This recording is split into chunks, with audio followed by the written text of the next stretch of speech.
Onye nkuzi m ife nchọrọ ịbụ ma nto. Utonsi ọ dị possible na ogbu Isiokpo ga-ekwu Isiokpo tokarịa otu ọha na. Onye nkuzi jụrụ m ka m jụọ onye. Bịa Utonsi mụma. Onye nkuzi awaịnụzi na m biko jụọ m ife nchọrọ ịbụ ma nto. Oke, gịnị ka ị chọrọ ịbụ ma ito Isiokpo? Ife nchọrọ ịbụ ma nto bụ onye amị.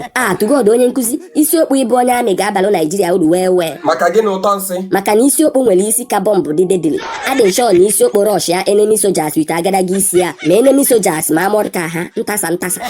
Onye m Utonsi chikwalụ m ya warning maka na ọ kpanite m ịmụ ya isi mma mmekwa ebele. Nekwa onye m na-ekwunyelu na asịsị tie m warning. Ọnwụ ga-egbu nwa nkịta ọ ga-ekwekwana ya na isi nsị. Ọ dị egwu ọkwa isi ahụ ka eji ama Utonsi. Utonsi tụgharịa ilu anyị tụrụ ugbu a na bekee. Onye nkuzi m ụma ọkwa Isiokpo bụ ụzọ tụọ ilu esighị atụgharị anya na bekee nke ma ọ ga-adịzi iche. Isi dị ọha ka nke Isiokpo Utonsi. Mba Chukwu ekwekwana.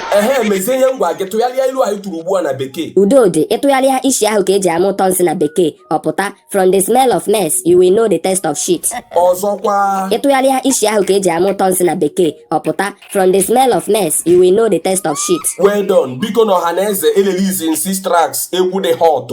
Biko jee na all streaming platform ma iTunes ma Spotify ma Audiomack jeenu ka egwu m ka unu fụ na the miss dị igbotik ka ọ dịzienụ. Welugo na muti igbotik the miss dị igbotik welugo na mu na-egbuka beat the miss na-egbuka beat gabe ekwe ha the seat and then noise the feel the heat egwu akpọcha no pịa repeat wanna pịa repeat